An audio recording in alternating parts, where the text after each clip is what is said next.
नमस्कार, आदाब। मैं सुशील।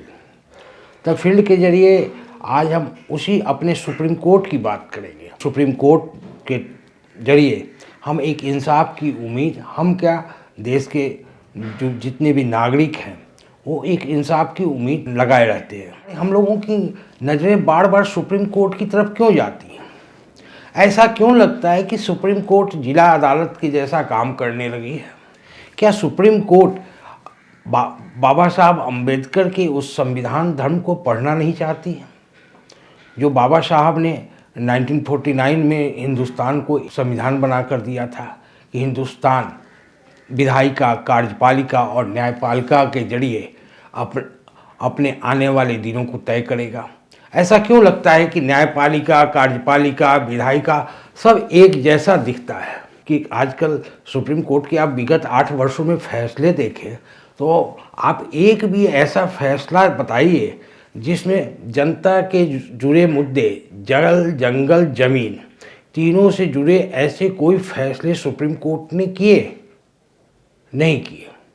आखिर सुप्रीम कोर्ट अपने संविधान धर्म को क्यों नहीं पढ़ना चाहता है? उसी संविधान धर्म को तो पढ़ने की ज़रूरत है जिसको हमारे पीछे की जस्ट एक पीढ़ी ने पढ़ा है। हमारे बाप दादाओं के समय तो ये संविधान रचा गया। महज एक पीढ़ी को पढ़ने के लिए सुप्रीम कोर्ट के जज आज क्यों नहीं तैयार हैं? जबकि संविधान के अंदर तमाम चीज़ें आप दी गई है, अलग अलग जजमेंट के जरिए भारत के नागरिकों को दी गई है। ये क्यों बार बार सुप्रीम कोर्ट पे सवाल खड़ा करते हैं या सुप्रीम कोर्ट के फैसले के ऊपर सवाल खड़ा करते हैं? उसकी वजह है, अभी 5 जनवरी 2023 को सुप्रीम कोर्ट की 2 जजों की बेंच, एस के कौल और एस ओका की बेंच ने फैसला दिया उत्तराखंड सरकार को कि हल्द्वानी में जो 2 से 2.5 किलोमीटर में बसी जो गफूर बस्ती है उसको महज आप 7 दिनों में नहीं हटा सकते। उसके लिए कोई मानवीय पहलू से देखिए कि कोई ऐसा प्लान, ऐसी योजना आ सकती है जिसमें उसको बसाया जाए। ये सुप्रीम कोर्ट का फैसला था और अगली सुनवाई उन्होंने 7 तारीख रख दी। तब तक के लिए उन्होंने स्टे लगा दिया। मतलब जो जैसा है वैसा ही रहेगा, किसी को हटाया नहीं जाएगा जब तक राज्य सरकार और रेलवे एक कोई ठोस प्लान या ठोस योजना लेकर नहीं आती है। लेकिन क्या यह फैसला सिर्फ हल्द्वानी को लेकर था? सुप्रीम कोर्ट ने न उज्जैन के गुलमोहर कैंप की कॉलोनी की बात की, न ग्यारसी कॉलोनी की बात की, न अयोध्या में जो हटाए जा रहे हैं विकास के नाम पर उसकी बात की। मतलब ये सभी राज्यों में ये समस्याएं हैं। कोई सिर्फ उत्तराखंड और उत्तर प्रदेश और मध्य प्रदेश और बिहार और राजस्थान, ये अमूमन सभी राज्यों में हो रहा है कि एक विकास के दलील के नाम पर एक बड़ी आबादी को आप पल भर में हटाने का फैसला राज्य सरकार कर लेती है।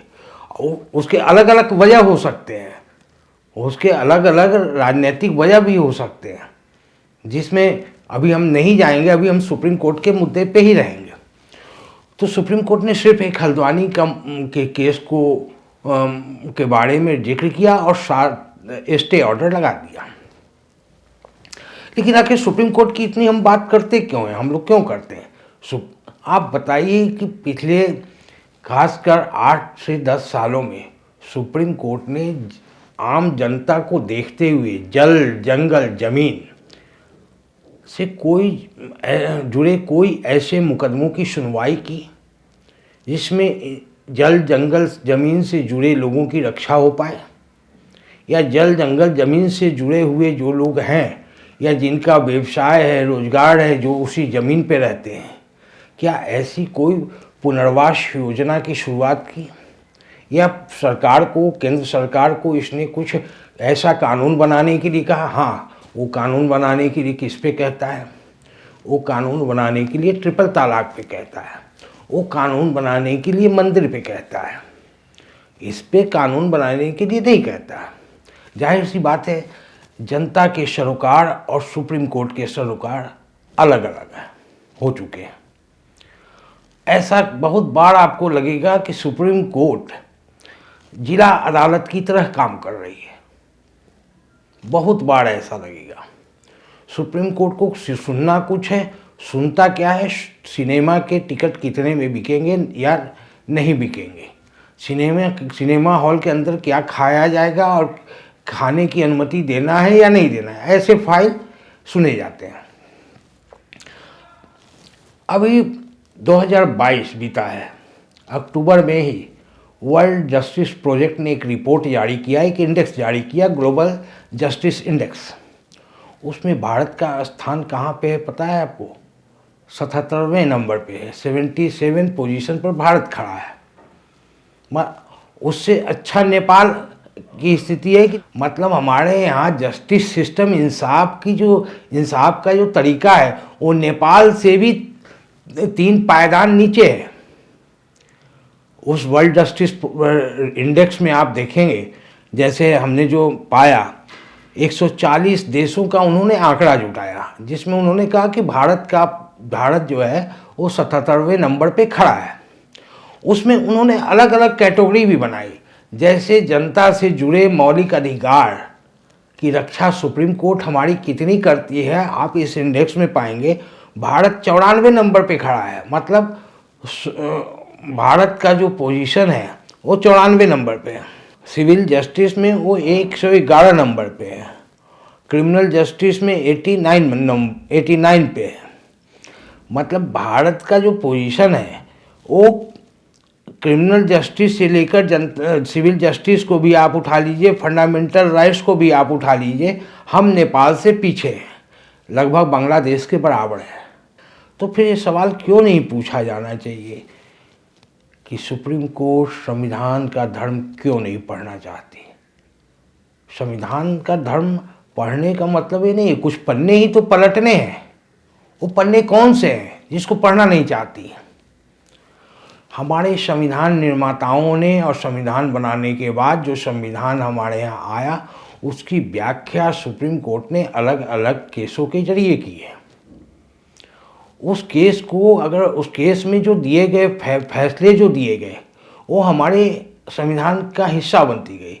उन्हीं फैसलों को तो पढ़ना था, उन्हीं फैसलों को पढ़ना था। आज हर कोई यह शिकायत कर रहा है कि हमारे पास मकान नहीं है।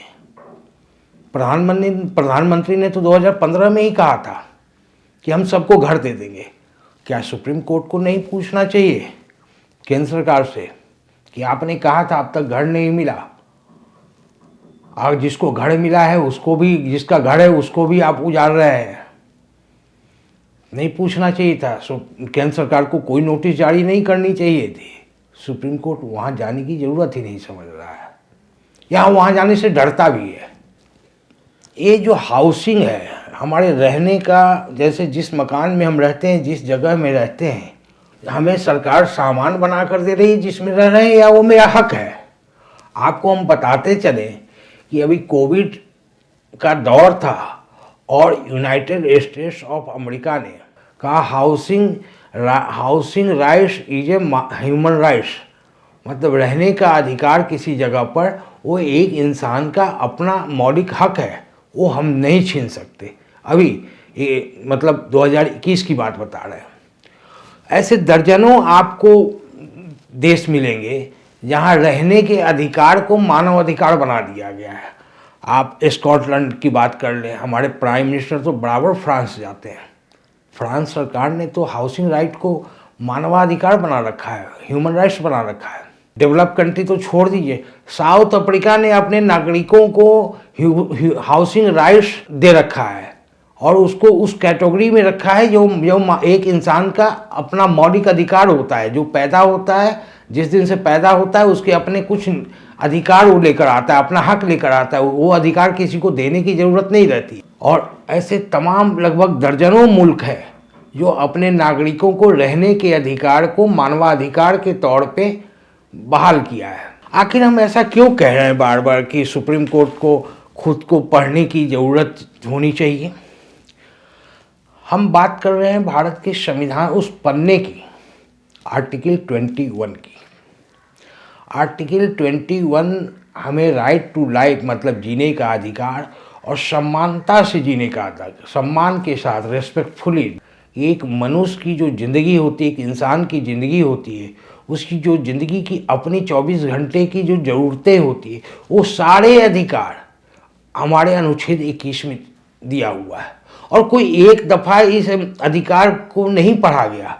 पहले के जजों ने, पहले सुप्रीम कोर्ट के जजों ने इस आर्टिकल 21 को बार बार पढ़ा, लगभग 13 बार पढ़ा। और 13 बार पढ़ते हुए उसमें हर बार कुछ न कुछ ऐड किया गया कि एक इंसान की ज़िंदगी की ज़रूरतें हैं। उसमें कोई 35 अधिकारों की बात की गई है। हिंदू मतलब एक इंसान के 35 अधिकार होते हैं। सुप्रीम कोर्ट ने अब तक जो व्याख्या की थी, उसके बाद व्याख्या बंद हो गई है।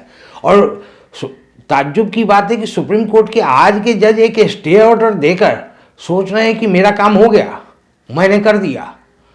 आप आर्टिकल 21 को ही पढ़ लेते, पढ़कर उस पर राज्य सरकार और केंद्र सरकार दोनों को नोटिस कर देते।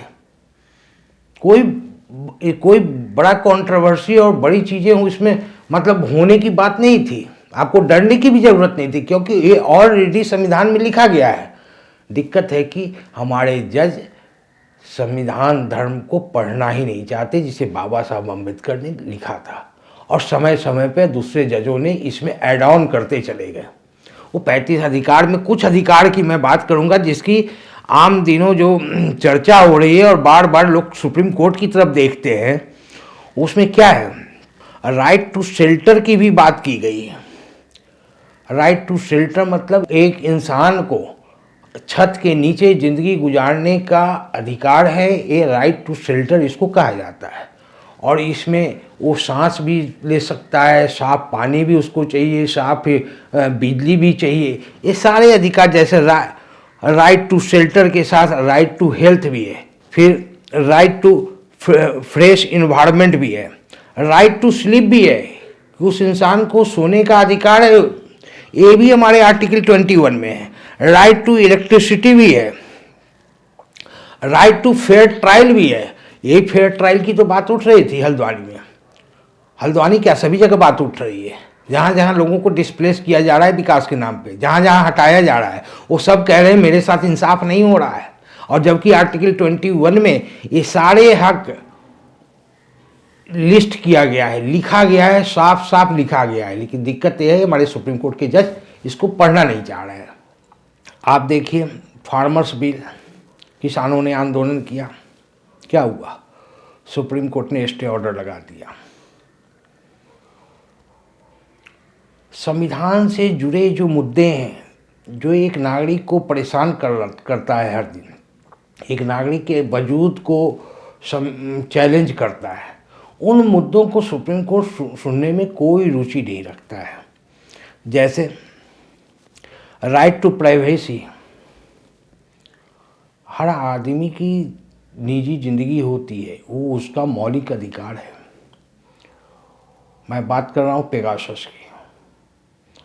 पेगासस पे क्या हुआ, हमारे सुप्रीम कोर्ट के चीफ जस्टिस ने ही तो मीडिया को बताया था कि सर जो कंप्यूटर और मोबाइल में पेगासस सरकार ने डाले या नहीं डाले, इसकी जब हमने टेक्निकल कमेटी बनाई तो उस टेक्निकल कमेटी का कहना है कि सरकार सहयोग नहीं कर रही है।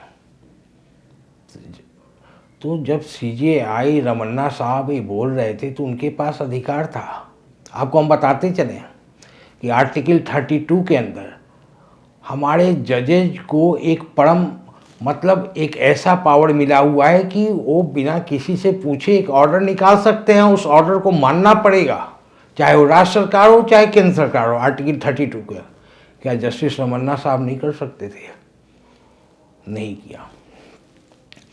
उसी तरह से CA का मामला आप रखिए, ये 230 पिटीशन पेंडिंग है। संविधान की बात है, संवैधानिक बेंच की बात है, कॉन्स्टिट्यूशनल बेंच की बात है। कोई इस फाइल को टच ही नहीं करना चाह रहा है। CA केस को कोई टच ही नहीं करना चाह रहा है, क्योंकि ये सबको सत्ता से डर आज की तारीख में लग रहा है। ये बड़ी साफ सी बात है। हर कोई इसको आता है तो 2 महीने आगे कर देता है। या सुनवाई जब होगी, या जब सुनवाई होगी, इंसाफ होगी, तो आपको पता चलेगा कि प्लस माइनस में मतलब मिला भी नहीं भी मिला, इंसाफ हुआ इंसाफ नहीं भी हुआ, उस तरीके से हमारे सामने कुछ फैसले आ जाएंगे। जैसे नोटबंदी तो आपको याद ही होगा। नोटबंदी में क्या हुआ, 100 से लोग मरे, लाइन में लगकर मरे। और कुछ ही दिन तो पहले सुप्रीम कोर्ट ने क्या कहा, सुप्रीम कोर्ट ने कहा कि नोटबंदी की प्रक्रिया ठीक थी, नोटबंदी में कहीं कोई प्रॉब्लम नहीं है, बाकी के सवाल हमारे पास लाए नहीं गए, इसलिए हम उस पर कुछ ऑर्डर नहीं कर सकते हैं। क्या सुप्रीम कोर्ट को ये नहीं दिख रहा था कि सैकड़ों की भीड़ में अपने कमाए हुए नोट को, अपनी कमाई से जो पैसे मिले थे, 500 1000 के नोट जो थे, उसको बदलवाने के लिए लंबी लंबी लाइन लगनी पड़ी थी लोगों को। उसमें लोग मरे भी थे, उसमें कितने के पैसे जाया भी हुए। वो कोई डिग्निफाइड लाइफ था? वो क्या आर्टिकल 21 के तहत जो डिग्निफाइड लाइफ की बात की गई वैसी लाइफ होती है क्या? आर्टिकल 21 उस समय नहीं पढ़ा जाना चाहिए था फैसला देने के समय? खैर आगे बढ़ दिए। जीएसटी, पूरी रात डिबेट चली जीएसटी पे, दूसरे दिन जीएसटी सुपर लागू हो जाती है पूरे मुल्क में। एक टैक्स वन नेशन, एक टैक्स एक देश। कितने व्यापारी खत्म हो गया, कितने व्यापारियों का व्यापार खत्म हो गया। क्या वो इस देश के नागरिक नहीं थे? क्या सुप्रीम कोर्ट को संविधान धर्म नहीं पढ़ना चाहिए था कि संविधान के तहत नागरिक की रक्षा कैसे की जाती है, नागरिक के हितों की रक्षा कैसे की जाती है? और आपको मैं बताऊं, इसे राइट टू शेल्टर में एक लाइन मैं आपको बताते चलूँ कि चमेली देवी बनाम उत्तर प्रदेश 1996 का केस जब सुप्रीम कोर्ट में गया तो उसमें सुप्रीम कोर्ट के जज ने क्या कहा पता है आपको? कि घर का मतलब एक ज़मीन का टुकड़ा नहीं, ज़मीन की चारदीवारी नहीं, वो घर का मतलब वो जगह जहाँ एक इंसान मानसिक तौर पर बड़ा होता है, रोजगार के तौर पर बड़ा होता है, बुद्धि के तौर पर बड़ा होता है और एक इंसान के तौर पर उसके अंदर बड़ा होता है, ग्रो करता है। उसको आप पल भर में हटा देंगे? जिस घर के अंदर वो बड़ा हुआ, पैदा हुआ, बड़ा हुआ, रोजी रोटी की साख जुड़ी हुई है, बहुत सारे ऐसे डेटाज आपको मिलेंगे कि लोग हटना नहीं चाहते उस जगह से। सरकार उनको रिहेबिलिटेट भी कर दे तो कैसे रिहेबिलिटेट? उनके रोजगार को आप रिहेबिलिटेट करेंगे क्या? उनके घर को आप रिहेबिलिटेट कर सकते हैं? मतलब इंसान को जेसीबी से, मतलब उसके सामान को जेसीबी से उठाकर कहीं पे रख दीजिए, वो एक इंसानी ज़िंदगी है। उसके रोजगार का फिर क्या होगा? उसके बच्चों का मुस्तकबिल का क्या होगा जो वहाँ के इस स्कूल में पढ़ रहे थे? मतलब एक घर का हटाया जाना पूरी ज़िंदगी का हटाया जाना है। घर का मतलब ये नहीं है कि कुछ सामान लेकर आज यहाँ हैं तो कल वहाँ चले गए। उनके साथ रोजगार का संकट पैदा होगा। कितने लोग बेरोजगार होंगे? सरकार कोई आंकड़ा लगा पाएगी? सुप्रीम कोर्ट कोई अनुमान इसका लगा पाएगा? सुप्रीम कोर्ट को तो बाकायदे एक एसआईटी टीम बनानी चाहिए थी या कोई वर्किंग ग्रुप बनाना चाहिए था। तो सुप्रीम कोर्ट ने क्या किया? स्टे लगाया, रेलवे और राज्य सरकार को कहा कि कुछ काम कर लीजिए इस पे।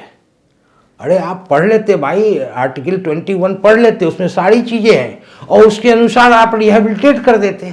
अगर उनको रोजगार, अब वहाँ जो उनका रोजगार पिछले 50 सालों से है, क्या वो जब दूसरे जगह जाएंगे तो रोजगार कंटिन्यू रहेगा? और सबसे बड़ी बात है कि आप उस आबादी को ही पकड़ रहे हैं जो दलित और मुसलमान है। दूसरे जगह तो कोई डिस्प्लेसमेंट, डेमोलेशन का नोटिस, इविक्शन का नोटिस आप नहीं दे रहे हैं। जहाँ जहाँ दलित और मुस्लिम पॉपुलेशन है वहीं वहीं आप हटा रहे हैं। सरकार के इस मंसूबे पे सुप्रीम कोर्ट को सवाल नहीं करना चाहिए था। सुप्रीम कोर्ट ने नहीं किया, पढ़ने की जहमत ही नहीं उठाई। खैर नेक्स्ट आइए, कोविड में। कोविड कितना बड़ा संकट था आपको बताएं। इसी कोविड को लेके यूनाइटेड स्टेट्स ऑफ अमेरिका ने जब कोविड में लॉकडाउन लगाया तो उसने देखा कि बहुत बड़े लेवल पे लोगों के पास घर नहीं है रहने को, सोशल डिस्टेंसिंग कैसे करेंगे वो? तब उन्होंने 2021 में ही कोविड रिलीफ पैकेज के तहत हाउसिंग राइट्स को ह्यूमन राइट्स के तौर पे घोषित कर दिया। हर इंसान के पास एक हाउस ह्यूमन राइट्स है, जो कभी भी सरकार से हाउस ले सकता है या सरकार से डिमांड कर सकता है एक अपने रहने का, ठिकाने का। हमारे यहाँ तो कोविड अभी चल ही रहा है, सरकार ने अनाउंसमेंट भी नहीं किया है। कोविड जब चल रहा है, इसी में आप सारे पॉपुलेशन को कह रहे हो कि खाली कर दो 7 दिन के अंदर। क्या ये वल्नरेबल सेक्शन नहीं है? क्या इससे कोविड नहीं फैलेगी? सुप्रीम कोर्ट की आंखें नहीं खुली, और तभी आंखें नहीं खुली जब कोविड था।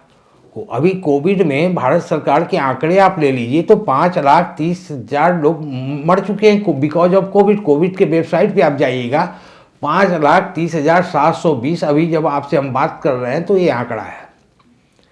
क्या सुप्रीम कोर्ट ने कभी केंद्र सरकार को पूछा कि जो कोविड में मरे उनकी हालत क्या है? क्या कोई आप कंपनसेशन दे रहे हैं, मुआवजा दे रहे हैं? पूछा? सरकार ने कहा मैं नहीं दे सकता। सुप्रीम कोर्ट को आर्टिकल 21 याद दिलाना चाहिए था, संविधान धर्म पढ़ते हुए संविधान याद दिलाना चाहिए था सरकार को। सुप्रीम कोर्ट खामोश। खैर, यूएपीए की बात करेंगे। बीते 8 साल में 24,134 लोग सिर्फ यूएपीए में बंद किए गए। उसमें पत्रकार भी हैं, प्रोफेसर भी हैं, स्टूडेंट्स भी हैं, एक्टिविस्ट भी हैं, सामाजिक कार्यकर्ता भी हैं, जगह जगह से। उसमें तो लगभग 50% के आसपास वो बच्चे, उन लोगों को उठाया गया है, उनको अंदर किया गया है जिनकी एज जो है वो 30 साल से कम है, वो अभी तक जेलों में बंद है। मात्र जो सरकार ने जो जानकारी दी है कि 212 कन्विक्ट हुए हैं, मतलब दोषी करार हुए हैं यूएपीए कोर्ट के द्वारा, और 386 जो है 386 वो छूटे हैं, बाकी लोग जेलों में बंद हैं। और तभी तो मेरा इंडेक्स जो है, जब इंडेक्स की बात आप करें ग्लोबल लेवल पे हमारा क्या स्थिति है, हमारे क्या पोजीशन है, वो ये है कि ग्लोबल लेवल पे हम प्रेस फ्रीडम की बात करते हैं। आर्टिकल 19 हर इंसान को बोलने की आज़ादी देता है। इस बोलने की आज़ादी में ही बहुत लोग यूएपी और सेडिशन के चार्ज देशद्रोह के मुकदमे में गए हैं। हालांकि देशद्रोह का मुकदमा अभी अब किसी पे नहीं हो रहा है। 2022 में ही सरकार ने, सुप्रीम कोर्ट ने फैसला किया था उन्होंने कि अभी आप किसी पे नहीं करें। लेकिन जो गए उनका क्या? उनकी कहीं कोई सुनवाई हो रही है? वो अभी जेलों में बंद हैं। उमर खालिद, शर्जील उमा, मतलब ये तो नाम है जो अखबारों में छपते हैं। जो छोटे बड़े शहरों में, मेरठ में, बिजनौर में, कानपुर में, कलकत्ता में, बनारस में जो पकड़े गए उनका तो नाम ही नहीं छप रहा है, वो अंदर है, उनका कोई रिपोर्टिंग भी नहीं है। उसमें हमारा इंडेक्स कहाँ है वर्ल्ड में? उसमें हमारा इंडेक्स 150 देशों की सूची में हम 142वें नंबर पे खड़े हैं। आर्टिकल 21 तो ये भी कहता है right to life with dignity, मतलब आप जिंदा रहिए सम्मान के साथ। सम्मान का मतलब हमें रोजगार भी तो चाहिए। रोजगार इसलिए चाहिए कि हमें पेट भरना है, पेट नहीं भर रहा है। ग्लोबल हंगर इंडेक्स ने बताया है कि भारत का पोजीशन, हिंदुस्तान का पोजीशन पूरे वर्ल्ड में 101 नंबर पे है। भूखे के हालात का सामना कर रहे हैं। क्या सुप्रीम कोर्ट को ये सवाल नहीं करना चाहिए केंद्र सरकार से? क्या संविधान धर्म नहीं पढ़ना चाहिए? वर्ल्ड इंडेक्स में हम कहाँ जा रहे हैं? जस्टिस में, सिस्टम में, लॉ एंड ऑर्डर में, सिचुएशन में ही हम 140 की देशों की सूची में हम 77वें नंबर पे हैं। ये सुप्रीम कोर्ट पे सवाल है कि आप कैसा इंसाफ कर रहे हो। हमें जो फंडामेंटल राइट्स और सिविल जस्टिस की जो हम बात करते हैं कि नागरिकों के साथ इंसाफ, उसमें 111वें स्थान पे हैं। सुप्रीम कोर्ट को ही तो बताया जाएगा कि आप संविधान धर्म पढ़ना ही नहीं चाहते, या पढ़ना चाहते हैं कोई मजबूरी आपके साथ है, या डरते हैं। ये 3 ही सवाल तो है। राइट टू शेल्टर कोई नया अधिकार तो है नहीं, राइट टू फूड की नया अधिकार तो था नहीं। ये सारे हमें हमारे संविधान में लिखे हुए थे, लेकिन दिक्कत है कि न सुप्रीम कोर्ट पढ़ना चाहता है और न कार्यपालिका और न विधायिका पढ़ने देना चाहती है। बहुत बहुत शुक्रिया।